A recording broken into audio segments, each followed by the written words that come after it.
The Scott Ryfun Radio Show. All right. Good morning, everybody. Good grief. There's already 10 comments on here. Let's say good morning to everybody. Let's find out what everybody has to say.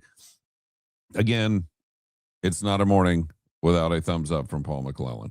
And that was the case even in the radio days, which the radio days may be coming back. You never know. Good morning to you, Mr. Michael Knipp. 153 presently counted for. 161 is here. Number 33 on the road, but yet you're here. We appreciate it. Good morning to you. Good morning to you as well.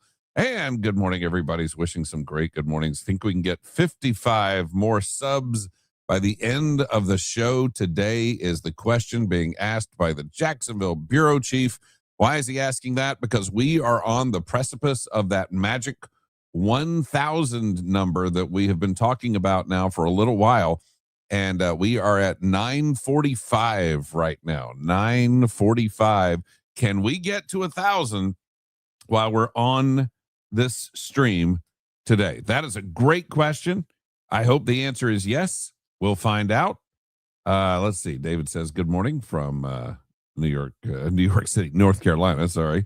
You can see 1,000. I know it's right there. It is right there. Man, oh man. Good morning, Mr. Cooper. Glad to see that you're in fine spirits. 136. Time to brave the C word. Yes, we can. Yes, we can. There you go. That's the attitude to have. That has been the attitude. Oh, listen. Yeah, that has been the attitude of everybody on this whole thing, which I love ever since we've started doing this. Who else do I see in my magic? Why do people keep making romper room remarks when I say hi to everybody? Anyway, let's see. If you ask folks, turn on notifications for the show so they know you're streaming. That is a very smart thing to do. Definitely. I can't even say that. But anyway, how are you? Good morning. Glad to have you with us here this morning. We got a lot of things to dive into, and we shall do so. Oh, wait a minute. Okay, so I do have a practice of limiting the numbers and trying to make sure we don't bog the whole thing down with handing out numbers. But so I limit it to 3 per day. I've given out none yet because we just got started, but Brad wants a number, and Brad has wanted a number for a little while. So we're going to get Brad a number. Although I got to tell you, I don't know if everything's coming across okay on the interwebs this morning, but whoo, man, my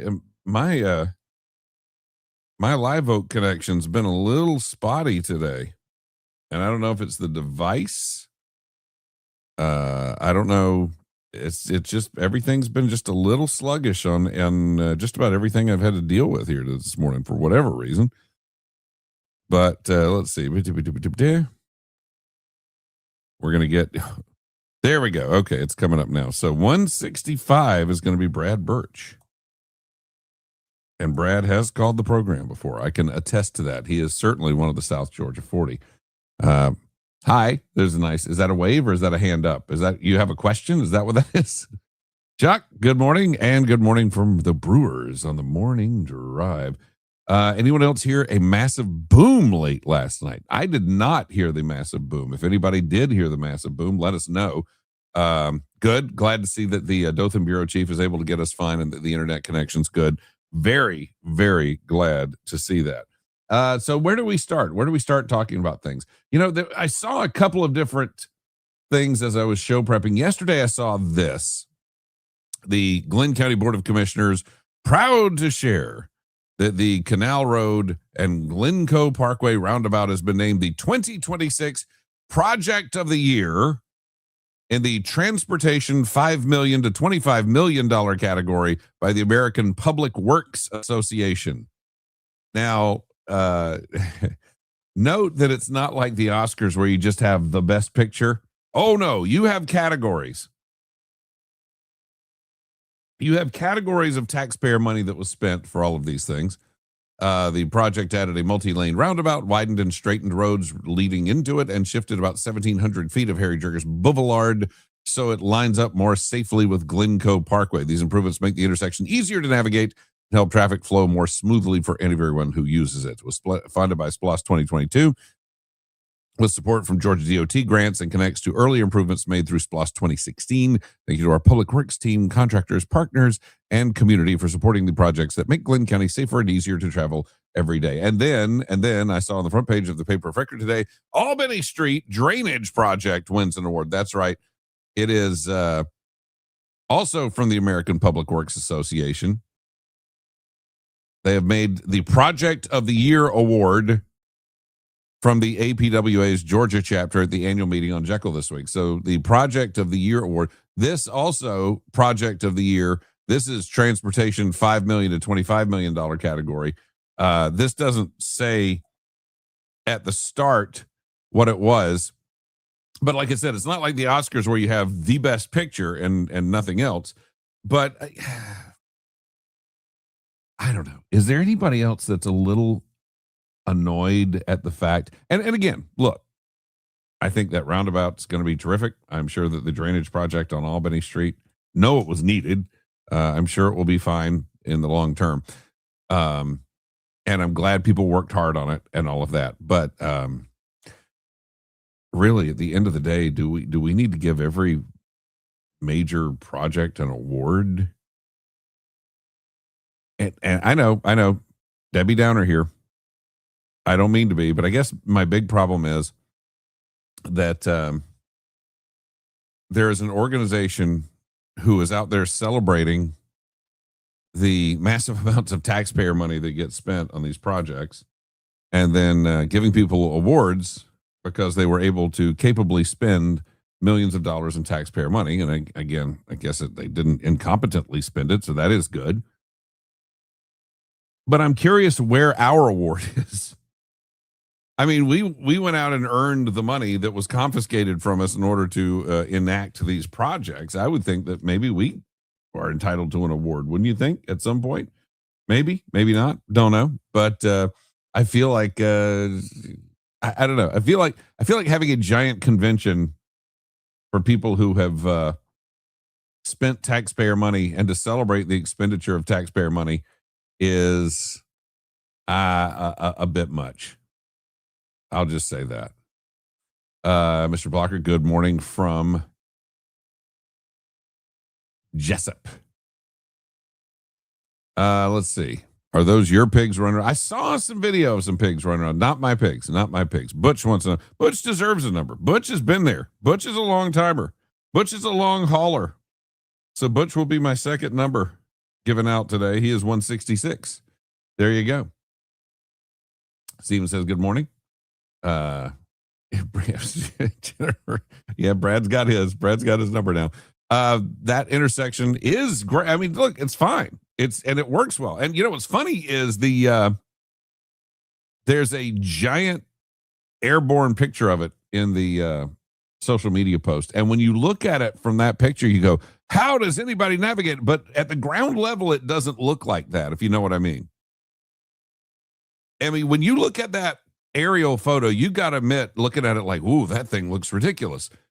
But when you're on the ground, it doesn't look like, I mean, it's fine. It's easy to navigate. It's well done. But yeah, when you look at that from the sky, man, you would use that as the example of how dare these politicians create these ridiculously complicated things. But it's not like that. It is not. And again, I'm sure somebody will get mad at me for saying that, but it's not bad. It's not bad. Can we call this applauding themselves for spending other people's money? Well, that's exactly what it is. That's exactly what it is. Tim from Saves, that's part of the South Carolina contingent right there. Absolutely. Butch thanks us. I appreciate it. It's good to see you, ma'am. Number 69 here. When I saw the post, I thought it wasn't real. I thought it was a spook. No, yeah, it wasn't just the post, but then, Brunswick also got their award, and they're all Project of the Year. And again, I think you just have to think about what the kids in the corporate world say, the optics of a thing when you are literally putting together a convention. The convention, I understand, was held on Jekyll. And, you just kind of have to think about the optics of these things when you're putting together a convention. And again, this is not on the local people because they're just attending a convention like everybody else. But just the notion of having a giant convention on Jekyll, so that people who work exclusively on taxpayer donations or confiscation, as it were, um, it, to celebrate the expenditure of taxpayer money. I just don't quite get. Um, People that complain about roundabout, gee whiz. I'll say this: I've not met the roundabout that didn't work well. And it's funny because there is kind of it is the trend in road design these days, and but I mean the reason I think it's the trend in road design is because it works. That it you hate to boil it down like that, but realistically, the reason it is a big deal and the reason it continues to be kind of the method of choice for resolving certain issues is because it works. And I was skeptical when they put the first one in, that one at Demery and Frederica, and I saw a dramatic transformation of that area. And I said, okay, you know what? All right, I'm just going to sit back and watch this. And if you go to Indiana, if you go to Indianapolis or anything like that, Indianapolis is kind of weird. If you've ever been to Indianapolis, and I know like we have some people who have, been there. And so we have some listeners who actually are there. But if you go to Indianapolis, it's really weird because it's a really big city and it just springs up kind of out of the corn. It's like fields and then the city springs up and it's just there. And, but leading up to that, like all of the suburbs, everything around, it's roundabout. You literally just make your way through 1,000,001 roundabouts. But the thing is, you don't have stop signs. Because of that, you don't have to stop, and you don't have red lights, and so you don't have to maintain red lights. You don't have to have people stop their cars every 2 seconds. It's not and you know what else? You control people's speed largely. I mean, except for the real idiots, you control people's speed. So it's the roundabouts are a positive development to me. We have fun with them and that kind of thing, but yeah, they are on the whole positive. Good Tuesday morning to you, sir. 137 is here. We appreciate you, sir, very much. We are, as we mentioned earlier, we're on the verge of 1,000. And a lot of that is, you've got to give a lot of credit to Henry Ball. In fact, we are 51 away now. We're at 949 subscribers. So if you haven't subscribed to us on the YouTubes, please do so. We're looking to get to 1,000. It's supposed to unlock some algorithmic possibilities that weren't open to us before. Let's see. Roundabout should be called Project of the Decade. Took 10 years. Well, it was kind of there was a realignment project, and then there was the actual roundabout project. So yeah, it was kind of two different projects. But in the overall, they took about 10 years. Yeah, it was a big project. You can see from the photo again, if you look at it. Again, it's deceptive in its apparent complexity from the air, but at the same time, you can see why it took a lot to do and why it took a long time, because there was an entire road realignment that had to be done, and then they actually built the roundabout, and it was a major project. It was a major project. Also, yeah, taxpayer donations. Yes.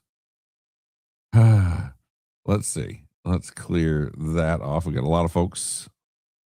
Good grief, the people with things to say on this stuff. I'm going to move on, though, from the roundabout thing, because I got to talk to you about diarrhea. I've got to talk to you about diarrhea. The Department of Public Health put this notice out yesterday, and you see the headline under my little logo there, for immediate release, because, this is the thing now. We are having a national problem with explosive diarrhea, or as they call it, cyclospora. That is the cyclosporiasis. That is the explosive diarrhea caused by the microscopic parasite cyclospora. Now, what's interesting is I saw a headline this morning says cyclosporiasis expands into Georgia, but yet we see right here the Department of Public Health says there is no awareness of any outbreaks, clusters, links to the outbreak, none of that. in Georgia. But you know what? Anybody who has a little bit of indigestion today is going to be like cyclosporiasis, because that's how it works. Treated water in the U.S. does not contain cyclospora, although domestically acquired cases occur in Georgia every year. Typically, most cyclosporiasis cases in the state are associated with international travel. The most common symptom, breakfast talk here, watery diarrhea and explosive bowel movements. Bloating, cramping, or loss of appetite can also occur.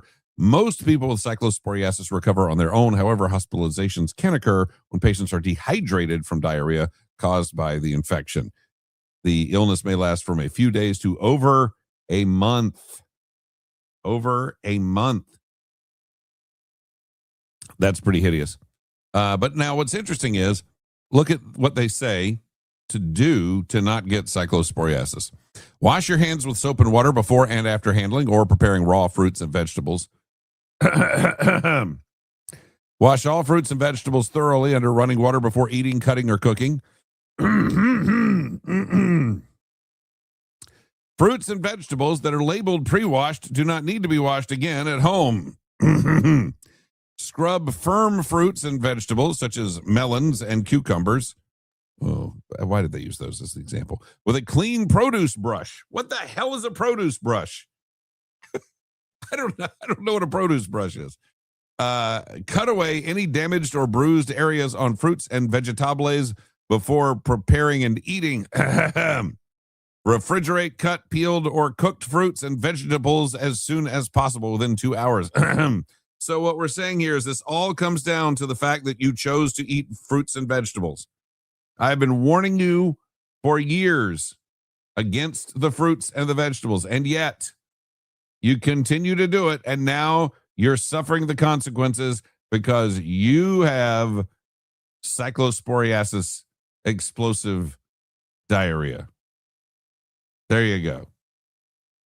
It is all the vegetables' fault. And I've been trying to warn you over and over and over about that. And yet, let's see. Roundabouts are better than converging. Now just you cannot stop it, because somebody's going to believe it. The data center guys are going to believe that, by the way. I have a data center story. I forgot. We got to bring that in because there's a really, really good data center story on WTOC. I also saw somebody saw something interesting. One of the comments was data centers use 100,000 houses worth of electricity. And somebody was kind of drawing up that comparison. Okay, so they use 100,000 houses worth of electricity. Aluminum smelting, an aluminum smelting plant uses 500,000 houses worth of electricity. But nobody says anything. Using houses as the unit of electric consumption is just a dumb idea. It doesn't make sense. Let's see. Next one at 3041 and 303. There. Might be too many lanes. I don't know that you can fit one there. I don't. That's a messy intersection, though. I mean, something needs to be done. There definitely needs to be a little re-engineering, but it's going to be that. Saves taxpayer money on lights, no maintenance bill. That's correct. Do we really need one at Newcastle and Bay Street? No, I don't think so. I still don't quite understand the fascination with putting one in there. One thing it will do is slow people down coming into downtown Brunswick. But I feel like they accomplished that with the little radar signs anyway. But we'll see. So you're saying 341, 303 Old Jesopus Way. That whole thing is just a mess. I can't even pretend to tell you. I mean, you got to really get a real traffic engineer to study that whole thing, because it's not just 341 and it's not just 303 and it's not just Old Jessup and, community on the other side, but it's also the train tracks and the train yard right there. I mean, it's right there where they hitch trains. So, yeah, that whole thing is just a mess and a half, and it's bad every afternoon. Good morning. Good to have you here. Good morning from 160. Love roundabouts that make me feel like a race car driver. Well, you can kind of sling a little and get a little stuff just built up there. Let's see. Storage units on fire between South Palm Drive and Culligan Road on North 17. Whoa. See, that's one thing I very much like about doing this morning is we get things like that. Storage units on fire between South Palm Drive and Culligan Road North on 17. Thank goodness that's not our storage unit.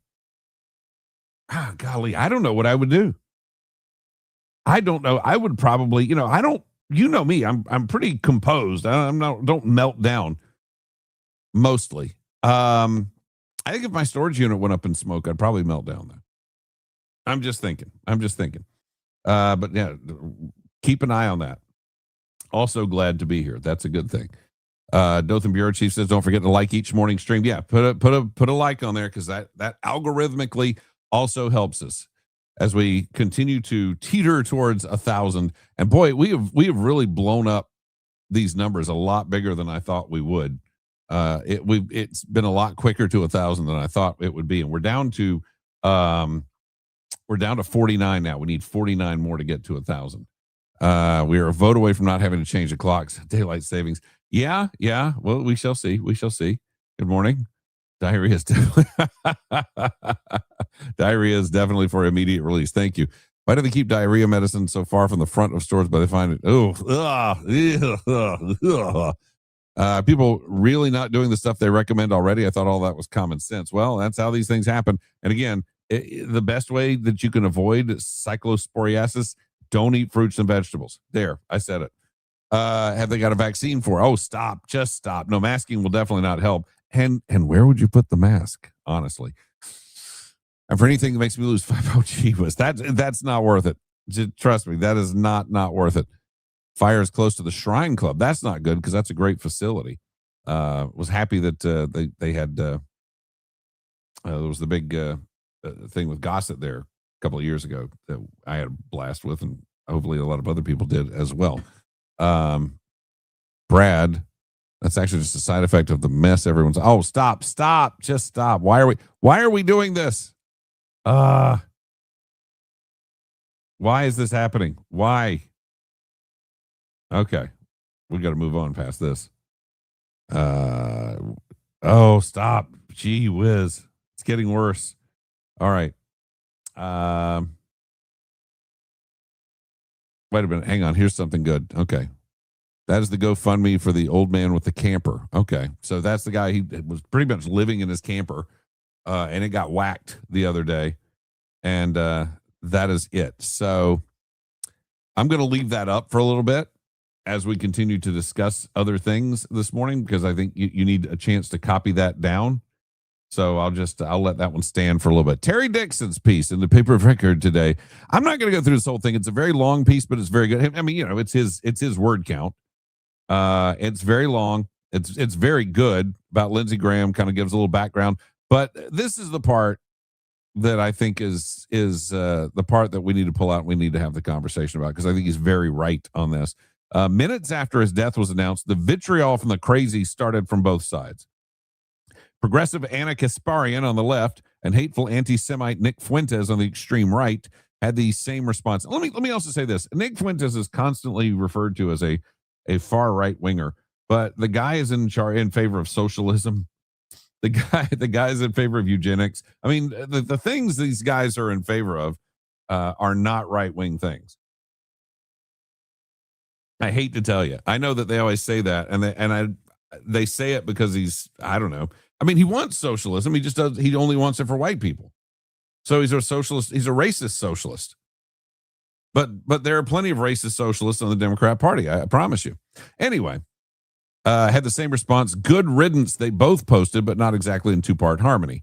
Washington Post readers comment, but you know what? They kind of are in two-part harmony because they both hate Israel. They both don't like Jews. Again, I don't know that there's that much daylight between the far right Nick Fuentes and the quote-unquote far left Anna Kasparian. Washington Post readers commented on Meghan McCain's heartfelt tribute to Graham with a few more good riddances, a reference to Graham's gelatinous spine and a lack of morals, which is why, he died with a value of $1.4 million. I saw people ripping into him for that, by the way. I saw people ripping at if he had any sense about him, if he was any good at anything, he would have been worth at least $4 million. It's like, So you're not going to win that argument for whatever reason. I mean, to me, it's a sign of someone's decency and integrity that they did not go to Washington and get filthy rich. And I think that should probably be the way that is thought of and remembered, but yet somehow everybody, oh, he's so stupid, he couldn't even get rich in Washington. It's like, wait a minute, that used to be a thing that was a negative. I mean, like last week, but that's what we were talking about earlier. I don't know if it wasn't yesterday. I think it was late last week. We were talking about tribalism and the way people they flip-flop their point of view based on where they think their team is going instead of where their values and morals and ethics are these days. And I think that's sad to me. When we get through mourning Graham and offering prayers for his family, we should stay on our knees and pray that God restore our humanity and that we again love our neighbors. And I could not have said it better, Terry Dixon. Thank you for putting that out there, because that's a really, really, really good piece. Okay, so again, I'm going to pull this down now, but there's the GoFundMe again for the old man with the camper. If you want to make a contribution, we're going to pull that down. If we have to put it up again later, we'll do that. Let's go to body recovered from Savannah Civic Center, or Savannah River near the convention center. You know what that is. And this is a thing that happens from time to time in the Savannah area.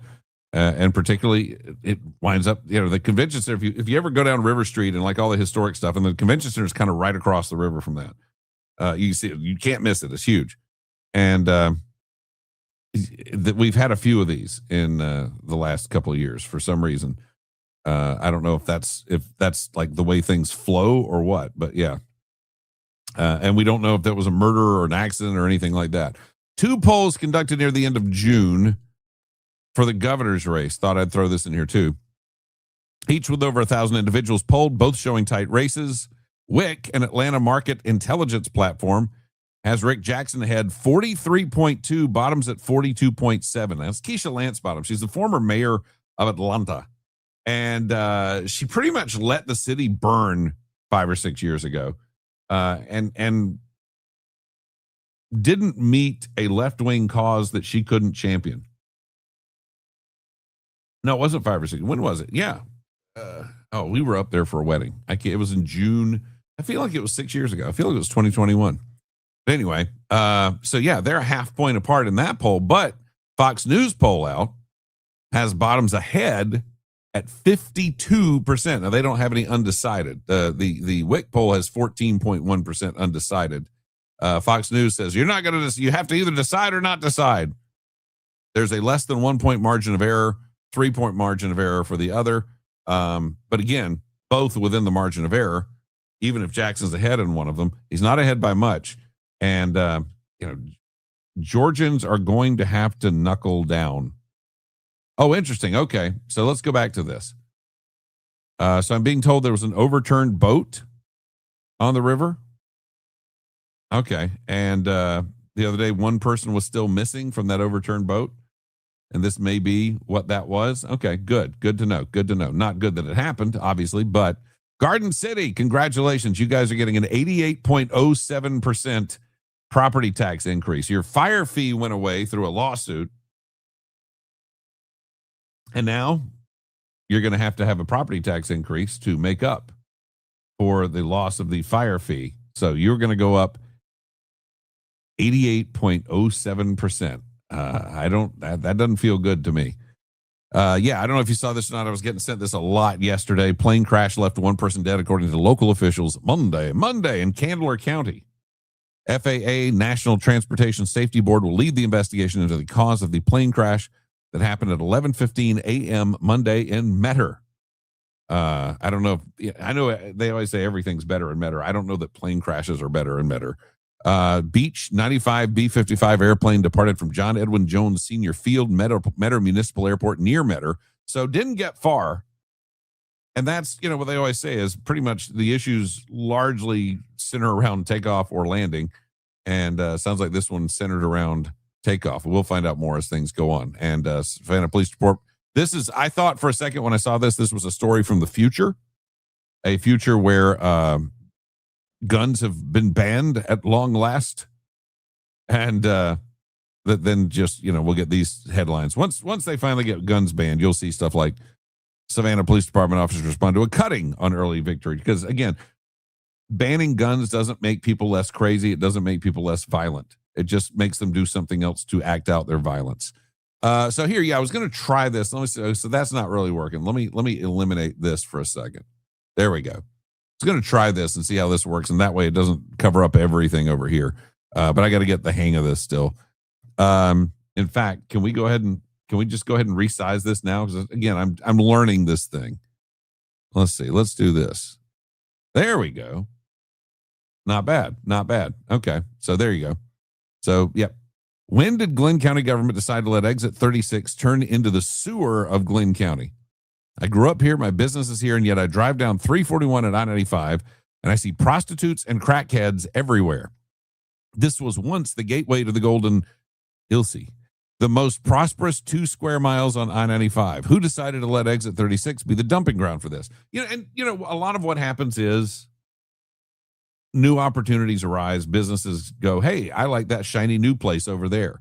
And then they kind of abandon the old place. One of the things that I thought was weird is 2 of the hotels at exit 36 totally just did a ground up rebuild, and they look really nice. And I thought that might change things in the area. Sonny's did pretty much just about a ground up rebuild. I thought that might improve things in the area. And yet there's still a lot of the same old trashy things. And it's not like the cops aren't out trying to make some of these, issues not happen, because you're constantly seeing the stories of, the people being busted at these places for the drugs, the huge drug busts that take place. At Royal Inn, it happened. It was another, I can't remember which other inn over there was that another thing took place pretty recently. But, they've been, the police have been out there trying to clean things up. What does it take? Does it take investment? Does it take people just saying we're not going to tolerate this? Because I'm like you, I grew up in that area. I grew up over in Northwood Estates, which is not, it's just down Kate Road to Crispin. Economy Inn's where the other one happened. Thanks, Dan. I appreciate that. He's right. He's absolutely right. But I grew up in that area. I remember, like when they built Burger King there, it was a very big deal to us that we had a Burger King in town. And we would go, we were not a wealthy family. My dad loved motorcycles, and Bike Week would happen in March. And so Dad always knew that a lot of motorcycles would come rolling down the interstate. And so we would go like a day or two before Bike Week started. We would go to Burger King and go to the drive-through.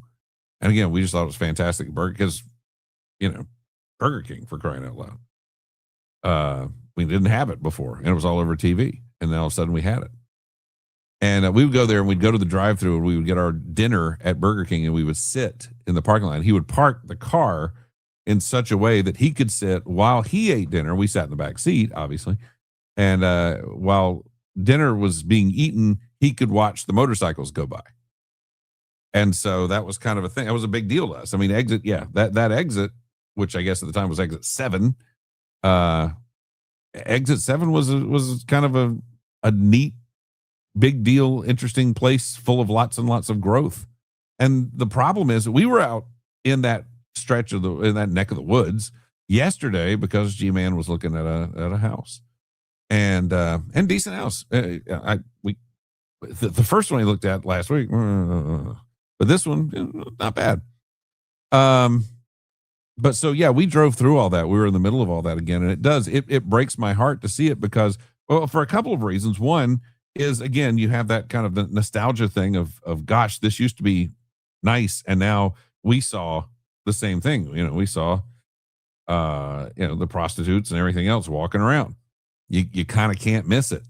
But, the other thing I feel for is as we have looked at a couple of houses in that area, or near that area, or having, in such a situation that you have to drive through that area to get to those houses, there's still some decent people living out there. There's still nice, normal, average, everyday people who live out there who don't deserve to be surrounded by all that nonsense.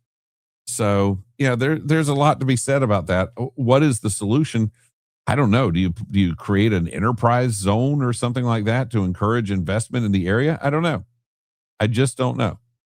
But it is definitely a topic worth discussion because I'm like you, Chris, that I think we need to do something to save Exit 36, and maybe it is just investment. I told you there was a data center story, and I love this. It's on TOC, and when you read the headline, records raise questions about Georgia's largest data center and its water use. Now, what are the questions that are asked? Because that's a very, especially for the conspiracy guys who are just constantly sending me nonsense stuff about data centers. And by the way, guys, please understand when the Democrats completely got this wrong, but in 2016, when they talked about there being Russian interference in our elections, they weren't talking about, when the intelligence agencies were talking about Russian interference in our elections, they were not talking about Russians hacking our machines, flipping votes, illegally voting, that kind of thing. They were literally talking about the placement of news stories and social media posts that just weren't true or weren't accurate, but instead were actually, stuff designed to rip us apart and spread conspiracy theories and to set us back. And the whole no data center movement is a big hallmark of that. You got to pay attention to this. Also, the overwhelming majority of the anti-Israel stuff out there is the same thing. But listen to this from Fayetteville. This is the byline on the TOC story by Sierra Cummings. Complaints about low water pressure near Georgia's largest data center, owned by the same company that's building one in Augusta, led a Georgia county to discover 2 unauthorized water lines leading into the facility and a bill to the company for $147,000. Now, you remember when that was out there, and that was big news because they were really using that against the data centers. And my response was always, they didn't do it in accordance with the law, according to the county, and they were caught doing it, and they were fined for doing it. So it's not endemic to data centers. But wait, it gets deeper. But now Fayette County's walking back accusations that the water lines were installed without officials' knowledge. Did you know that? Because you're not going to hear that in a lot of places. Because there are a lot of people who make a lot of hay out of the data center thing that they, everything's got to be bad. And so they've told you about this data center that illegally installed a couple of lines. But now what they're not telling you is Fayette County says, oh, never mind, they didn't install lines illegally. The QTS facility sits on a 600-acre site in Fayetteville, 22 miles south of downtown Atlanta. Fayetteville's county's water system director sent a letter to QTS after a neighbor complained about low water pressure in May 2025. The internal letter said the investigation found 2 additional water lines installed without the knowledge or inspection by county staff. Fayette County has since walked back the letter's implications, releasing a public statement saying, "We want to share the facts and correct some misinformation. Our letter was unclear, which caused misunderstandings about how much water QTS is allowed to use. The county attributed the discrepancy to a smart meter technology upgrade that left some QTS meters off the new billing system." The county declined an interview. QTS also declined an interview, saying it did not use water improperly or without paying for it. No criminal wrongdoing has been alleged. QTS is the same company that's building a data center off Gordon Highway near the Haines Station neighborhood in West Augusta. Many neighbors have been fighting it, saying they weren't informed and have been left out of the process. That's right. I should be able to be part of the process of what happens on every single plot of land in my town. No. Sorry, that's not how it works. That's not how private property rights work. A data center was planned before many of the homes were built, and some neighbors questioned why the city allowed the home's construction when officials knew a data center was going to be built. Because it's not a big deal. That's why. An Atlanta News first investigates analysis of Fayette County billing records show QTS has used at least the equivalent of 11 Georgia aquariums worth of water. That's right. We've moved from houses full of electricity to aquariums of water since the first water meter came online in February 2024. Since then, that single water line was billed for 20.6 million gallons of water. And see, that's not fathomable to people who run sinks and tubs and showers. But in industrial use, that's not that much. QTS now uses 13 water lines as the site expands across All 13 lines, the county billed QTS for 109 million gallons of water. That's in 2.5 years, kids. It's not that much water. I hate to tell you. It's not that much water. QTS said the water use is for dust control, concrete work, and site preparation. Company said once the site's fully operational, it will use only the equivalent of 4 American households through a closed loop system that continuously recirculates the water. That system is not expected to be in place until construction is complete in 2030. Fayette County said QTS uses less than 1% of the county's monthly water supply. Wait, but I heard, but Aaron Brockovich, but the New York Times, but yeah. Once operational, QTS put a thing out. QTS facilities use a closed loop cooling system that does not consume water for cooling. We only use water for basic domestic needs, such as restrooms and employee kitchens, roughly equivalent to the monthly use of about 4 American households for a typical building. So we've gone from thousands of households of use to 4 households of use. Is that better? But again, wait until facts come in and blow up the narrative. I'm so sad about the facts that come in and destroy the goofy narrative. Without data centers, Scott would not be able to live stream on YouTube. Absolutely not. Whenever we get involved in another war, the winner is going to be the one that can compute the fastest and most efficient. That is going to be part of it. That absolutely is going to be part of it. But yeah, but the funny thing to me was this story, when you actually read the story, is very factual, and it's very, ultimately, you kind of have to come down on the side of the data centers. And then the headline, records raise questions about Georgia's latest data center and its water use. Even then, trying to spread these bad implications of, can't believe they're using these data centers to, never mind, it's not bad at all. Forget it. Here, let me do this. Let me resize this puppy. Let me keep the rifle in there. There we go. See, that's how that should look. But yeah, see that headline? Oh my goodness. Records raise questions about Georgia's largest data center and its use. Wait, hang on. There we go. There we go. Right there. Okay. What else do we have here? Oh, yes. Lindsey Graham's sister will be serving the remainder of his term. This was interesting because, the lieutenant governor had run for governor and she was defeated. And there was a lot of speculation that she would get this position because where else is she going to go soon? And then the president spoke up, said, nah, give it to the sister. And so they went, okay, the sister. Here's the weird thing. Nobody really knew anything about the sister other than the basic story, that he raised her, et cetera, et cetera. And now she's, I think, married, 2 kids, that kind of thing. And now she's a senator from South Carolina. And look, you know me, I'm not on that train that's just been dumping on Lindsey Graham. There's a lot that I find admirable about Lindsey Graham, and I don't 100% agree with everything he ever said or did. But I've yet to meet the person that I agree with 100% on everything they've said or done. So that's, for a lot of people, like if you agree with people like 99 times out of 100, but there's that one thing that you don't agree on, then you're evil. In this day and age, you're just straight up evil.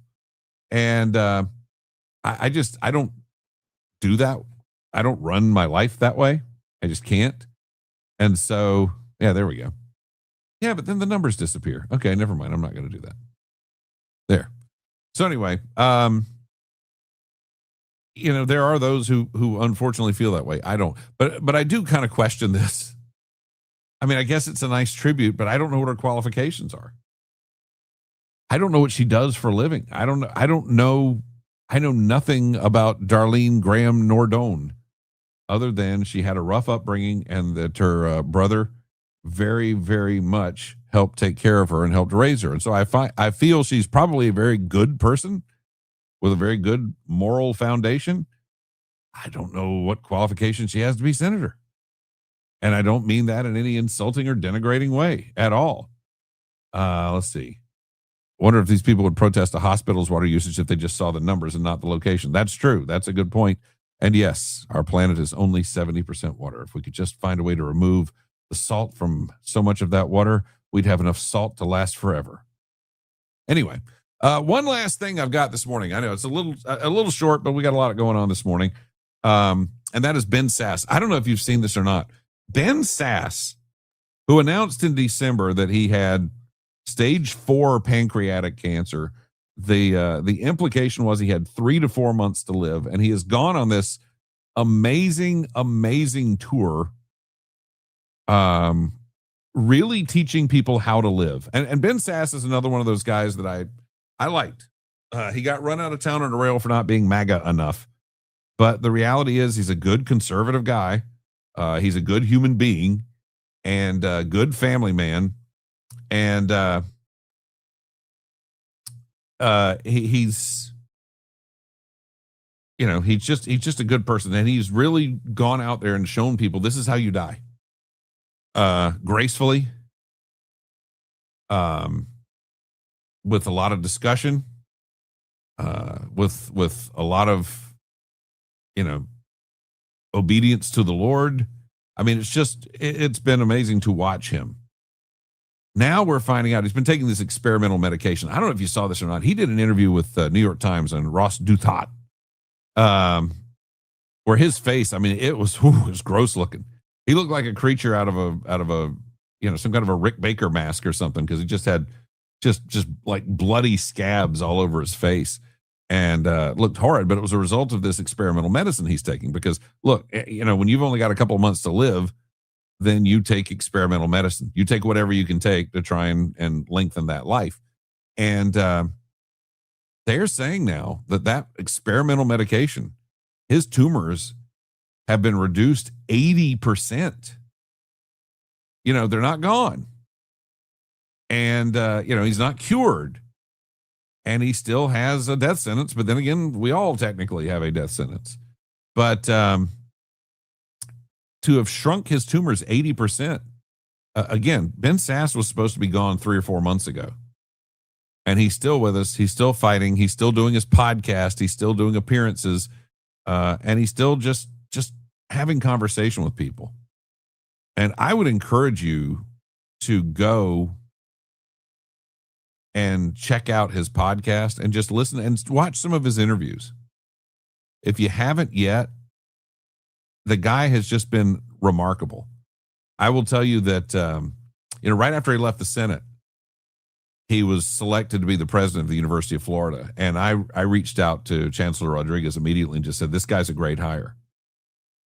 Because I knew that the mission is to get the woke out of the colleges. And the thing about Sass is he's not woke, but he also can talk to people. It's kind of like the Lindsey Graham thing. He's conservative, but he can talk to people. He doesn't just wall people off because they're not 100% in his camp. And, I told them then, as he's a great, great hire. And then, of course, his wife started having some real serious medical issues. And so he resigned. And his wife was having like seizures, like really bad epilepsy. And I think it came kind of out of nowhere. But he resigned the position to take care of her. And then all of a sudden, obviously, he winds up sick as well. But I thought he was a big score. I thought he was really good for the University of Florida for the short time he was there. And I think he's just good for the American body politic right now while he's here. So, but great news. And again, there are people that we have known through life that have had opportunities to have some of these experimental drugs, and they've been stopped or prohibited for various reasons. And, I think this is a really good example of why people need to be given an opportunity. If there are just no other roads in place, let these people engage in these trials. And again, it didn't make Ben Sass's face look pretty, but I've known people who've died from pancreatic cancer. It is quick. It is savage. It is brutal. I don't wish it on, I've had to watch people I like have it. I don't wish it on anybody I don't like. And to see that somebody has actually, taken some steps that has actually made some progress against it, I think it's fantastic. Absolutely fantastic. All right. Christy steps in with a little bit of knowledge. Christy, we appreciate this. She's referring to Lindsey Graham's sister, who is apparently now going to be the senator, the junior senator of South Carolina. Tim Scott has become the senior senator of South Carolina. And says she's an optician that's been active in government in several positions and appointments. All right. Well, again, I don't know a ton about her, but she's a senator anyway. So let's see. Whatever happened to the right to try movement? I thought there was legislation allowing that. That's a good question. And some of it obviously is a lot of people, unfortunately, are kind of bound by their insurance companies too. The doctor will say, we've got this trial, we could do it, but your insurance company won't approve it. And I got to tell you something. Look, I know it's a business, and I'm all in favor of it being a business. And I'm not one of those guys that wants to just heap all over insurance companies. But I think when you've got somebody who's been paying rates for years and years and years and years, and they're facing death, and you have an opportunity to give them a fighting chance, take a flyer, go for it. Try to make something happen for somebody. Good morning, Reinformer. Yes, that's right. We have to say it over and over again. And that brings me to, don't forget, next week, Monday and Tuesday, not here, not doing this. I will be out of town. I will be enjoying myself, and it's not, it's not that I'm not trying to move the ball forward, because I'm sure somebody's going to get grumpy and go, well, why aren't you working on putting everything together? The reason, honestly, is because, well, it's a few reasons. One, we'd already booked this trip. We booked it 6 months ago. And we just kind of sat back and we made a decision. We'd already booked this trip. We'd already booked our July 4th trip. We'd already paid for our July 4th trip. We weren't getting our money back on the July 4th trip. This one, we could probably get most things back. But, we just kind of said, we're I think we deserve it at this point. We've been through a lot. And again, one of the funniest things has been, like, I thought I'll have all kinds of time during my day as things are being put together, as, arrangements are being made. I'll have lots of spare time, and I haven't had lots of spare time because there've been a lot of phone calls, a lot of meetings. I didn't have all the meetings yesterday I wanted to have. I did have some very, very productive legal discussion. We're having to wait until Wednesday for some more legal discussion to happen, but had some very productive legal discussion yesterday, which is important for moving forward, because I still am not fully disentangled from iHeart. In fact, they're a really weird, I don't want to say complication, because I think it works in my favor, to tell you the truth. But a really weird discovery was made yesterday amongst some of the paperwork. And we're having to address that as well. So, with all of this, and there's a lot of stress, and there's going. And, not only that, but then also G-Man has suddenly decided now's the time that he's got to find a house. And he's been saving for years. And so, he's the market is starting to slow down a lot finally. And so people are starting to, you remember this 6 years ago during the middle of COVID, you could name your price for a house. You could name it way above what it should be worth. And then you'd have a bidding war on top of that. I mean, people just got and you didn't even have to, the whole notion of, I'm entertaining offers and we'll have a bidding war and I can bid low and I may have to drop the price a little and all that. Just wasn't happening 6 years ago. Like 6 years ago,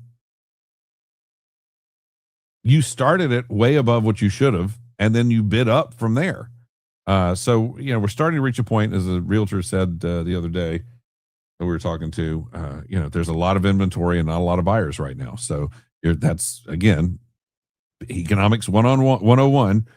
You're going to see prices decline a little and people start to take offers. So he's decided now's the time he's got to start doing things and start looking. So in the middle of everything else we've got going on, he's got that going on. And I can't fault him for wanting to start that path. So, and we're trying to help him wherever we can. And so some of that means that in addition to trying to get legally disentangled, trying to set up something new, make some partnerships happen. I'm also trying to do, I'm trying to expand into the business. Had a conversation with somebody last week about doing a newsletter, which I think is correct. Somebody yesterday also approached me about doing a newsletter.